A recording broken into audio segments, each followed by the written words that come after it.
আসসালামু আলাইকুম। সবাই কেমন আছেন? আশা করি সবাই ভালো আছেন। আজ আপনাদের জন্য নিয়ে এসেছি গল্পের ৪ নম্বর পর্ব। আশা করি গল্পটি আপনাদের ভালো লাগবে। তাহলে চলুন শুরু করা যাক। আপনার বাড়ি, আপনার ঘর, সব কিছু আপনার। তাহলে আমি বলার কে? আমি তো এই বাড়ির ২ দিনের অতিথি। আজ আছি, হয়তো কাল নেই। আমার কথা বলা শেষ হলে হঠাৎ জিলু রেগে গিয়ে আমাকে থাপ্পড় মারতে উদ্যত হয়। আমি তো ভয়ে চোখ বন্ধ করে নেই।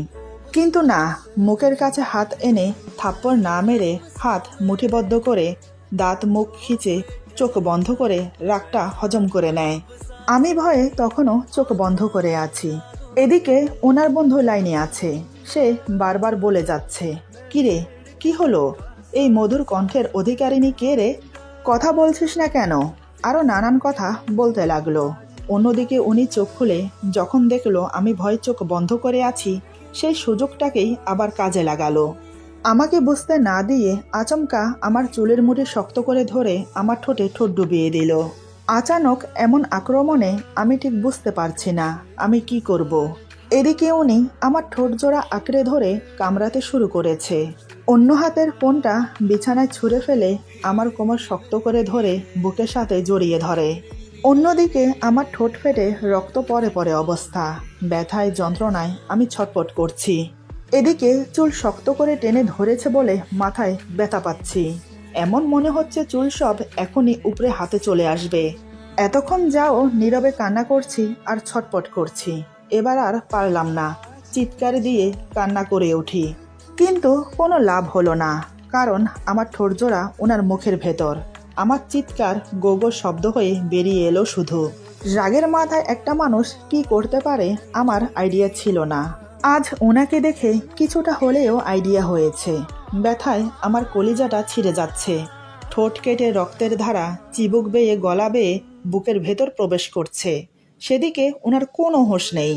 উনি আমাকে এতটাই শক্ত করে চেপে ধরে রেখেছে, মোট কথা আমি নড়তেও পারছি না। একটা মানুষের শরীরে এতটা শক্তি থাকে আমি ভাবতেই পারিনি। আমি আর পারছি না, নিস্তেজ হয়ে আসছে আমার শরীর। আমার দম যেন ফুরিয়ে আসছে। ধীরে ধীরে আমি চেতনা হারাতে শুরু করলাম। একসময় অজ্ঞান হয়ে পড়লাম। তারপর কি হলো আমি কিছুই জানি না। যখন আমার জ্ঞান ফিরে তখন সন্ধ্যা। জিলু রুমে ছিল না। নিজেকে আবিষ্কার করলাম কম্বল মুড়ি দিয়ে বালিশে শোয়া অবস্থায়। নিশ্চয়ই এই কাজটা উনি করেছেন। মনে পড়ল সকালের কথা, ওনার ভয়ঙ্কর রূপটার কথা। ঠোঁট জোড়া ফুলে আছে, ঠোঁটের নিচের অনেকটা অংশ কেটে গেছে, মুখে গলায় এখনো রক্ত শুকিয়ে আছে। কিন্তু আমি একটা কথা ভেবে পাচ্ছি না। বাড়িতে কাজের লোক আছে, মা আছে, সকাল থেকে সন্ধ্যা হয়ে গেল, অথচ কেউ আমার তালাশ করলো না। দুপুরের খাওয়ার জন্য কেউ জিজ্ঞেস করলো না। ব্যাপারটা আমাকে খুব ভাবাচ্ছে। বিছানা থেকে উঠতে চাইতেই বুঝতে পারলাম মাথার চুলের প্রত্যেকটা গোড়ায় গোড়ায় ব্যথায় টনটন করছে। কি অমানসিক নির্যাতনটাই না করলো সকালে। আমি আস্তে আস্তে উঠে ওয়াশরুমে গেলাম। আয়নায় নিজেকে দেখে নিজেই চিনতে পারছি না। এ কি অবস্থা হয়েছে একদিনে আমার। ঠোঁটে হাত দিয়ে দেখি উপরের নিচে দুটো ঠোঁট কেটে গেছে, ব্যথাও করছে প্রচুর। আমি আস্তে আস্তে পানি দিয়ে শুকিয়ে যাওয়া রক্তগুলো ধুতে লাগলাম। গায়ে হালকা পানি ঢেলে গোসল করে কাপড় চেঞ্জ করে বেরিয়ে এলাম। তারপর কম্বলটা গায়ে মুড়ি দিয়ে শুয়ে রইলাম। এই অবস্থায় মা যদি আমাকে দেখে কি ভাববে কে জানে। এমন সময় দরজায় ধাক্কা পড়ল। আমি বললাম, কে? শিখা বলে, ভাবি আমি শিখা। খালাম্মা কইল, দেখ গিয়া তোর ভাবি উঠছে কিনা, তাই আইলাম। আমি বললাম, তুমি ভেতরে আসো, দরজা খোলা আছে। আমি মুখ ঢেকে উঠে বসলাম। শিখা আমার কথা মতো দরজা খুলে ভেতরে আসে। সে আমাকে দেখে মুচকি হেসে বলে, কাল রাইতে বুঝি ঘুম হয় নাই, তাই বুঝি আজ সারাদিন ঘুমাইছেন? আমি বললাম, তেমন কিছু না। শিখা বলে, সকালবেলা ভাইয়া বাহিরে যাইবার সময় বইলা গেল আপনারে যেন না উঠানো হয়। যতক্ষণ না আপনার ঘুম ভাঙছে ততক্ষণ পর্যন্ত যেন আপনারে ঘুমাইতে দেওয়া হয়। আপনি নাকি ঘুমের ওষুধ খাইয়া ঘুমাইতেছেন, এমনটাই তো কইল ভাইয়া। তাই তো খালাম্মা আমরা কেউই আপনারে ডাকতে আহি নাই। এখন খালাম্মা কইল আপনারে উঠাইতে, তাই ডাকতে আইলাম। শিখার কথা শুনে আমার বুঝতে আর বাকি রইল না। আমি যে সারাদিন অজ্ঞান হয়ে পড়েছিলাম সেটা কেউই জানে না। আমি বললাম, আচ্ছা ঠিক আছে, এক কাপ চা হবে? শিখা বলে, হ, আমি এখন লই আইতাছি। এই বলে চলে গেল। এদিকে আমার শাশুড়ি মা শিখা বেরিয়ে যাওয়ার পর এলো। আমাকে দেখে একটু ধমক দিয়ে বলে, সারাদিন না খেয়ে পড়ে পড়ে ঘুমাচ্ছিস বুঝি? সকালের নাস্তাও খেলি না, দুপুরের খাবারও খেলি না। কি হয়েছে বলতো আমাকে? জিলু কি কিছু বলেছে তোকে? আমি কিভাবে বলবো মাকে সব কথা? সবটা শুনলে তো উনি খুব কষ্ট পাবেন। আমি কম্বল দিয়ে মুখ ঢেকে রেখেছি বলে উনি আমার ঠোঁট দেখতে পাচ্ছেন না। আমি বললাম, না মা, তেমন কিছু না, আসলে আমার শরীরটা ভালো লাগছে না, তাই ঘুমিয়েছিলাম। মা বলে, এখন কেমন লাগছে? আমি বললাম, ভালো।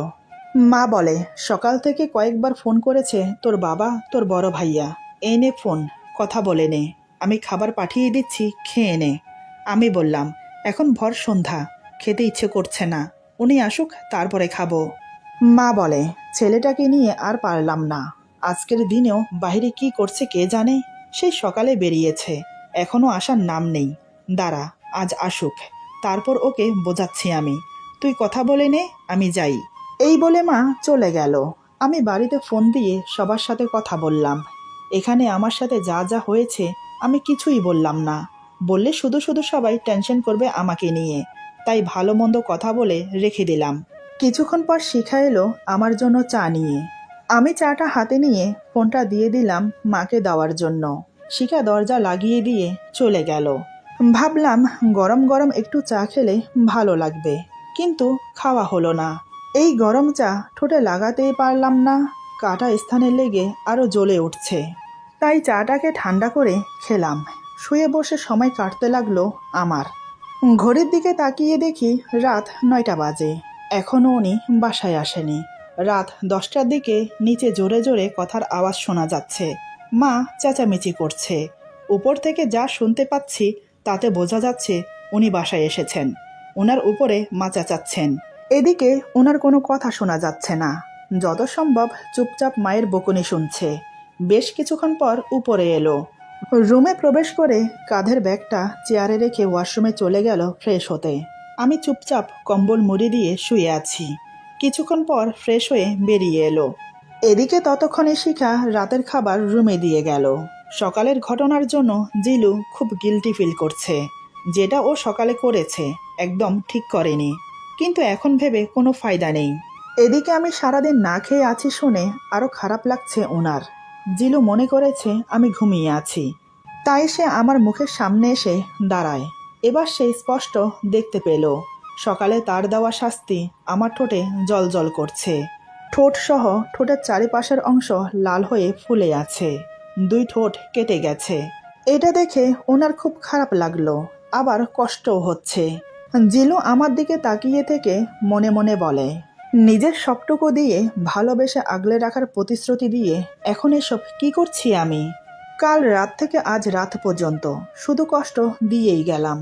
ভালোবাসার অনুভূতি কি জিনিস ওকে সেটা অনুভব করাতেই পারলাম না। এমনকি কাল রাত থেকে এ পর্যন্ত না খাইয়ে রেখেছি। নিজেকে স্বামী বলে দাবি করি, অথচ এখনো পর্যন্ত স্বামীর দায়িত্ব পালন করতে পারলাম না। এসব ভাবতে ভাবতে উনি আমার পাশে বসে। আমি দাঁত মুখ খিচে ঘুমের ভাব ধরে পড়ে আছি। জিলু আমার দিকে তাকিয়ে থেকে আমার মাথায় হাত বুলিয়ে দেয়, তারপর আমার ঠোঁটে হাত বুলিয়ে চুপ করে বসে থাকে। মনের মধ্যে হাজারো সংকোচ বাসা বেঁধেছে। সব কিছুকে উপেক্ষা করে জিলু আমার কপালে চুমো দিতে উদ্যত হয়। আমার মুখের বেশ কাছে চলে এসেছে ওনার মুখ। তখনই আমি চোখ খুলে ওনার দিকে তাকাই। আমি চোখ খুলে তাকিয়ে আছি দেখে জিলু কিছুক্ষণের জন্য থমকে যায়, আমার চোখের দিকে তাকিয়ে থাকে। এবার সে আমাকে অবাক করে দিয়ে সরাসরি আমার কপালে চুমো দিয়ে আবার আমার দিকে তাকিয়ে থাকে, তাও আবার মুখের একদম সামনে, চোখে চোখ রেখে। আমিও শুধু তাকিয়েই রইলাম, কিছু বলার সাহস হলো না আমার। আসলে আমার কথা বলতে ইচ্ছেই করছে না। বেশ কিছুক্ষণ পর আমি অন্যদিকে ফিরে শুয়ে রইলাম। জিলু বেশ বুঝতে পারলো আমি ওর সাথে কথা বলতে ইচ্ছুক নই। জিলু আমার মাথায় হাত বুলিয়ে বলে, শিখা খাবার দিয়ে গেছে, উঠে পড়ুন, খাবার খেয়ে নিন। আমি কিছু বললাম না। জিলু আবার বলে, কি হলো, উঠছেন না কেন? উঠে আসুন। এবার আমি বাধ্য হলাম কথা বলতে। আমি বললাম, আমি খেতে পারবো না, ঠোঁটে অনেক ব্যথা। কথা বলতেও কষ্ট হচ্ছে, তাই আমাকে একটু চুপচাপ থাকতে দিন। আমার কথা শুনে জিলু চোখ বন্ধ করে ভাবতে লাগলো, সত্যিই তো, ঠোঁটে ব্যথা করলে খাবে কি করে? খাওয়ার জন্য তো মুখ হাঁ করতে হবে। না, অন্য কিছুর ব্যবস্থা করতে হবে, যেটা ও হাঁ না করে খেতে পারবে। কথাগুলো ভেবে জিলু উঠে গিয়ে ঢেকে রাখা খাবারগুলো খুলে দেখতে লাগলো পাতলা ডাল আছে কিনা। যখন দেখলো পাতলা ডাল আছে, তখন ওর মুখে একটা হাসি ফুটে উঠল। জিলু আমার কাছে এসে আবার আমার পাশে বসে বলে, পাতলা ডাল আছে, সেটা খেতে পারবেন, উঠুন। ওনার কথা শুনে আমি উঠে বসলাম, কারণ আমার প্রচুর খিদে পেয়েছে। এভাবে কোনোদিন আমি না খেয়ে থাকিনি, এই প্রথমবার আমি এতটা সময় না খেয়েছিলাম। আমি উঠে বসতেই জিলু ডালের বাটিটা একটা প্লেটের মধ্যে রেখে সাথে ছোট একটা চামচ দিয়ে আমাকে ধরিয়ে দিল। আমি কিছু না বলে খাওয়ার চেষ্টা করলাম। খেতে পারছি ঠিকই, তবে ঠোঁটে জ্বালা করছে, কিন্তু তারপরেও একটু খেলাম। বাকিটা রেখে দিয়ে ওয়াশরুমে গিয়ে ঠোঁট ধুয়ে নিলাম। আমি বেরিয়ে আসতেই জিলু বলে, কি হলো, পুরোটা তো শেষ করলেন না? আমি বললাম, আমার ঠোঁট জ্বালা করছে, আমি আর খাবো না। জিলু আমার কথা শুনে মাথা নিচু করে নিল। জিলু কিছুটা খেয়ে হাত ধুয়ে নিল। পুরো খাবার কেন শেষ করলো না আমি জিজ্ঞাসা করলাম না। শিখাকে ডাকা হলো সব নিয়ে যাওয়ার জন্য। সে এসে একে একে সব নিয়ে গেল। আমি উঠে নিচে বিছানা করে শুয়ে পড়লাম। আজ জিলু দেখেও কিছু বলল না, সেও চুপচাপ শুয়ে পড়ল।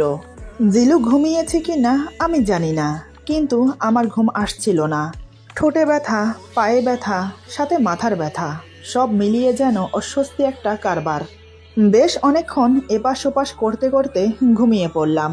রাতে মেডিসিন খেয়ে শোয়ার কারণে সকালে ঘুম ভাঙতে দেরি হলো। ঘুম ভাঙতেই চোখ খুলে দেখি জিলু খাটের উপর কাত হয়ে শুয়ে হাতের উপর মাথার ভর দিয়ে আমার দিকে তাকিয়ে আছে। প্রথমে আমি দেখে চমকে উঠি, তারপর অন্যদিকে ফিরে শুতে যাব। তখনই দেখি বালিশের কাছে লাল টুকটুকে একটা ফুটন্ত গোলাপ, সাথে একটা চিরকুট। এসব দেখে আমি ওনার দিকে তাকাতেই উনি মুচকি হাসে। বুঝতে পারলাম এগুলো উনি রেখেছে। এবার আমি ওনাকে অবাক করে দিয়ে বিছানা থেকে উঠে গোলাপ আর চিরকুটটা নিয়ে জানালা দিয়ে ফেলে দিলাম। পরেও দেখলাম না চিরকুটে কি লেখা ছিল। এটা দেখে জিলুর মুখটা কালো হয়ে গেল, সাথে মনেও কষ্ট পেল। জিলু মনে মনে বলে, একটিবার পড়ে তো দেখতে পারতে আমি কি লিখেছি, তারপর না হয় ফেলে দিতে। কেন এত অ্যাটিটিউড দেখাচ্ছ? আমি যে মুখে না বলা কথাগুলো কাগজে লিখে তোমাকে দিয়েছি। কোনো সমস্যা না, আজ থেকে তো মাত্র শুরু করলাম। প্রতিদিন আমি তোমাকে আমার ভালোবাসা এজাহার করব, ঠিক একইভাবে। আমিও দেখি তুমি কত আমাকে এড়িয়ে যেতে পারো। কথাগুলো ভেবে আমাকে কিছু না বলে ওয়াশরুমে চলে গেল ফ্রেশ হতে। সামনে এক্সাম, তাই এখন কলেজ মিস করা চলবে না। ওয়াশরুম থেকে ফ্রেশ হয়ে বেরিয়ে রেডি হয়ে নাস্তা করে চলে গেল। আমার সাথে আর তেমন একটা কথা হয়নি। এদিকে উনি চলে যাওয়ার পর আমি তাড়াতাড়ি শিখাকে ডাকলাম। শিখা উপরে এসে আমাকে বলে, কি হয়েছে ভাবি, আমারে ডাকলেন কেন? আমি বললাম, তুমি তাড়াতাড়ি বাড়ির পেছনে যাও। আমি কিছুক্ষণ আগে একটা গোলাপ আর চিরকুট ফেলেছি, সেগুলো খুঁজে নিয়ে আসো প্লিজ। শিখা আমার কথা মতো চলে গেল। বেশ কিছুক্ষণ পর চিরকুট আর গোলাপ নিয়ে এলো। আমি ওর হাত থেকে এগুলো নিয়ে ওকে বললাম, খবরদার, এই ব্যাপারে যেন তোমার ভাইয়া না জানে। শিখা বলে, আপনি চিন্তা করেন না, আমি ভাইয়ারে কিচ্ছু কমো না। আমি জানি এই গোলাপ আপনারে ভাইয়া দিছে। আরে আমার সামনেই তো লইয়া আইলো বাগান থেকে। আমি বললাম, সে যাই হোক, কিন্তু তুমি প্লিজ তোমার ভাইয়াকে বলো না। শিখা আমাকে আশ্বস্ত করে চলে গেল। আমি গোলাপ ফুলটাকে ভালো করে পরিষ্কার করে নিলাম, কারণ উপর থেকে ফেলার কারণে মাটি লেগে গিয়েছিল। এই প্রথম কেউ আমাকে একটা গোলাপ দিল, তাও সেটা নিজের স্বামী। সেটাকে আমি কি করে ফেলে দেই? যদিও আমাদের মাঝে এখনো মনোমালিন্য চলছে, তাতে কি হয়েছে? গোলাপটা তো আমি রাখতেই পারি। বেশ কিছুক্ষণ গোলাপটা হাতে নিয়ে দেখলাম। গোলাপটা খুব সুন্দর, সতেজ আর খুব তাজা। গোলাপটা পাশে রেখে চিরকুট খুলে পড়তে লাগলাম। ভালোবাসা কি জানেন? ভালোবাসা আসলে একটা নিঃশব্দ ভাষা, যেখানে কোনো শব্দের প্রয়োজন হয় না, শুধু চোখের দৃষ্টিতেই বলা হয়ে যায় হাজার কথা। ভালোবাসা এমন এক অদ্ভুত, যা তার নিঃসঙ্গ জীবনকে ভরে তোলে রঙিন স্বপ্নে। ভালোবাসা তখনই পূর্ণ হয় যখন আপনি আপনার স্বার্থ ভুলে ভালোবাসার মানুষকে সুখে রাখতে চাইবেন। ভালোবাসা আসলে একটা জিনিসই শেখায়, তা হলো আপনি থাকলেই আমার পৃথিবী পরিপূর্ণ। ভালোবাসি, শুধু ভালোবাসি। আর আপনার সাথে বাজে ব্যবহার করার জন্য আর আপনাকে কষ্ট দেওয়ার জন্য আমি দুঃখিত। Sorry, I am really sorry. ক্ষমা করুন আমাকে। চিরকুটটা পরে ঠোঁটের কোণায় একটা হাসি ফুটে উঠল। এত কষ্টের মাঝেও আমার মুখে হাসি, কারণ এই প্রথম কেউ আমার জন্য কাব্য লিখেছে। আমি চিরকুট আর গোলাপ ফুলটা খুব যত্নে লুকিয়ে রাখলাম, এমন জায়গায় রাখলাম যাতে ওনার চোখে না পড়ে। উনি তো জানে আমি ফেলে দিয়েছি। দুপুর 2টার দিকে উনি বাসায় চলে আসে। আসার সময় আমার জন্য চকলেট নিয়ে আসে, তাও আবার মিমি চকলেট, যেটা আমার খুব পছন্দের। রুমে এসে কাদের ব্যাগ থেকে দুটো মিমি চকলেটের প্যাকেট বের করে আমাকে দিয়ে বলে, এই দুটো আপনার জন্য, প্লিজ এগুলো আবার জানালা দিয়ে ফেলে দেবেন না। আমি ওনার হাতে মিমি চকলেট দেখে খানিকটা অবাক হই, কারণ উনি কিভাবে জানলো যে মিমি চকলেট আমার পছন্দ। আমাকে অবাক হয়ে তাকিয়ে থাকতে দেখে জিলু বলে, কি হলো নিন, আপনার কি চকলেট পছন্দ হয়নি? আপনি কি মিমি চকলেট খান না? আমি কিছু না বলে ওনার হাত থেকে চকলেট দুটো নিলাম। জিলু বলে, ধন্যবাদ চকলেট নেওয়ার জন্য। দুপুরের খাবার খেয়েছেন? আমি দুই দিকে মাথা নাড়িয়ে বুঝালাম, না। জিলু বলে, দিনের 2টো বাজে আর আপনি এখনো খাবার খাননি। আমি ফ্রেশ হয়ে আসছি, তারপর দুজন খেতে যাব নিচে। এই বলে উনি ফ্রেশ হতে ওয়াশরুমে চলে গেল। বেশ কিছুক্ষণ পর ফ্রেশ হয়ে বেরিয়ে এলো। জিলু বলে, চলুন খাবার খেতে। আমি বললাম, আমি যাব না। জিলু বলে, কেন, খিদে পায়নি আপনার? আমি বললাম, এই অবস্থায় আমাকে দেখলে সবাই কি ভাববে? ঠোঁটের এই অবস্থা নিয়ে আমি নিচে যেতে পারবো না। জিলু ব্যাপারটা বুঝতে পেরে নিচে গিয়ে আমার জন্য খাবার নিয়ে এলো, কিন্তু আমি আজও ঠিকমতো খাবার খেতে পারলাম না ঠোঁটের জন্য। শুধু পাতলা ডালটা খেয়ে কোনো রকম পেট ভরলাম। আজ শাশুড়ি মা বাসায় নেই, উনি অফিসে গেছেন। খাওয়া দাওয়ার পর জিলু একটু ঘুমিয়ে নিল। তারপর কলেজের অ্যাসাইনমেন্ট করতে লাগলো, তাও আবার এই রুমে না, অন্য রুমে, পাশে তার স্টাডি রুম। সন্ধ্যা হয়ে এসেছে। সন্ধ্যারও বেশ কিছুক্ষণ পর শাশুড়ি মা বাসায় এলো। বাসায় এসে জিলুকে নিজের রুমে ডেকে নিয়ে গিয়ে বলে, তোর সাথে আমার কিছু কথা ছিল। জিলু বলে, বলো। মা বলে, তোদের বিয়েটা তো এমনি হয়েছে, এখন বিয়েটা ধুমধাম করে দিয়ে সবাইকে জানানো প্রয়োজন। তুই কি বলিস? জিলু বলে, আমি চাই বিয়ের অনুষ্ঠান যাই হোক, সব আমার এক্সামের পরে। এখন আপাতত যদি সে বাড়িতে যেতে চায় তাহলে যাবে, সমস্যা কি? এতে আমার কোনো আপত্তি নেই। মা বলে, ঠিক আছে, যেমনটা তুই চাইবি, যা তাহলে। বৌমা রুমে একা আছে, ওর পায়ের কি অবস্থা এখন? আমি তো সারাদিন অফিসের কাজেই বিজি ছিলাম। জিলু বলে, এখন আপাতত অনেকটা ভালো আছে। এই বলে রুমে চলে এলো। রাতে খাওয়া দাওয়ার পর জিলু আবার পড়ার জন্য চলে গেল স্টাডি রুমে। আমি নিচে বিছানা করে ঘুমানোর চেষ্টা করলাম, কিন্তু ঘুম আসছে না। এবার আমি উঠে বসলাম। ঘড়ির দিকে তাকিয়ে দেখি রাত 11টা বাজে। এদিকে উনি এখনো আসেনি রুমে। মনে মনে ভাবলাম, উঠে গিয়ে দেখি উনি কি করছে। আমি এবার বিছানা ছেড়ে উঠে আস্তে আস্তে ওনার রুমের দরজার কাছে গেলাম। রুমের দরজা ভেজানো ছিল। আমি একটু করে খুলতেই ক্যাচ ক্যাচ শব্দ হলো। দরজার শব্দ শুনে জিলু পিছনে না তাকিয়ে বলে, কিরে শিখা, তুই এত রাতে এখানে কি করছিস? ঘুমাসনি এখনো? এসেছিস যখন ভালোই হয়েছে। আমার জন্য 1 কাপ কফি নিয়ে আয় তো, মাথাটা খুব ধরেছে। যা, একটু তাড়াতাড়ি নিয়ে আয়। আমি তো দরজা ধরে দাঁড়িয়ে অবাক হয়ে তাকিয়ে আছি। এখন কি করি? আমি কিছু না বলে নিচে চলে গেলাম। নিচে তো নেমে এলাম, কিন্তু রান্নাঘর কোন দিকে সেটাও তো জানি না। এই বাড়িতে আসা অবধি আমি তো নিচেই নামিনি। কার ঘর কোনটা, কোনটা কি রুম বা রান্নাঘর কোন দিকে, কিছুই জানি না। এখন কি করি? ভাগ্য ভালো যে এখনো ড্রয়িং রুমের লাইট জ্বলছে, তাই সব কিছু দেখতে পাচ্ছি। নিচে যতগুলো রুম আছে সবগুলো রুমের দরজা বন্ধ আছে, শুধু একটা রুম ছাড়া। আমি ধীরে ধীরে সেই রুমের দিকে এগিয়ে গেলাম। ভাগ্য ভালো যে এটাই রান্নাঘর। রান্নাঘরের লাইট অন করে প্রত্যেকটা কবাট খুলে দেখতে লাগলাম কোথায় কি আছে। একটা কবাটে দেখি চা কফির সরঞ্জাম রাখা আছে। ভালোই হলো, সামনে রাখা আছে সব। আমি এবার ওনার জন্য কফি বানালাম, পানি ছাড়া শুধু দুধ দিয়ে। বেশ কড়া করে কফিটা বানিয়েছি, জানি না কেমন হয়েছে। আমি ছোট একটা ট্রেতে করে কফিটা নিয়ে উপরে চলে এলাম। যেহেতু আমার হাঁটতে একটু সমস্যা হচ্ছে পায়ের জন্য, তাই একটু সময় লাগলো উপরে আসতে। আমি কফিটা নিয়ে ওনার রুমে প্রবেশ করি। দরজার আওয়াজের কারণে উনি বুঝতে পারল কফি নিয়ে এসেছে। জিলু বলে, এনেছিস কফি? এখানে রেখে তারপর যা। আর হ্যাঁ, যাওয়ার সময় দরজাটা লাগিয়ে দিয়ে যাস। জিলু নিজের পড়া নিয়ে এতটাই ব্যস্ত ছিল যে এদিকে না তাকিয়েই কথাগুলো বলছে। আমি কফিটা ওনার সামনে রেখে দাঁড়িয়ে রইলাম। উনি অনুভব করতে পারল যে কফি রেখে দাঁড়িয়ে আছি। জিলু বলে, কিরে, কিছু কি বলবি? আমি তো কোনো কথাই বলছি না। জিলু আবার বলে, কিছু না বললে এভাবে দাঁড়িয়ে আছিস কেন? যা ঘুমোতে যা। আমি তারপরেও কথা বলছি না, শুধু চেয়ে চেয়ে ওনার হাতের লেখা দেখছি। এবার উনি বিরক্ত হয়ে ধমকে সুরে এদিকে ফিরে কিছু বলতে যাবে, হঠাৎ আমাকে দেখে যা করলো। আমি তো ভয়ে আতঙ্কে আটকে উঠি, চিৎকার দিয়ে মেঝেতে বসে পড়ি। আমি মোটেও ভাবতে পারিনি এমন কিছু হবে, আর উনি এমন করবে। দিনে দুপুরে কেউ ভয় পায়? সরি, দিন দুপুর না, রাত তো এখন 11:30 বাজে। এরপর যা হলো, আজকের গল্প এখানে সমাপ্ত। গল্পের বাকি অংশ পেয়ে যাবেন আগামী পর্বে। আশা করি গল্পটি আপনাদের ভালো লাগবে। যদি ভালো লাগে তাহলে লাইক, কমেন্ট এবং সাবস্ক্রাইব করে আমাদের পাশে থাকুন। বন্ধুদের সাথে বেশি বেশি করে শেয়ার করুন। ভালো থাকুন, সুস্থ থাকুন। আল্লাহ হাফেজ।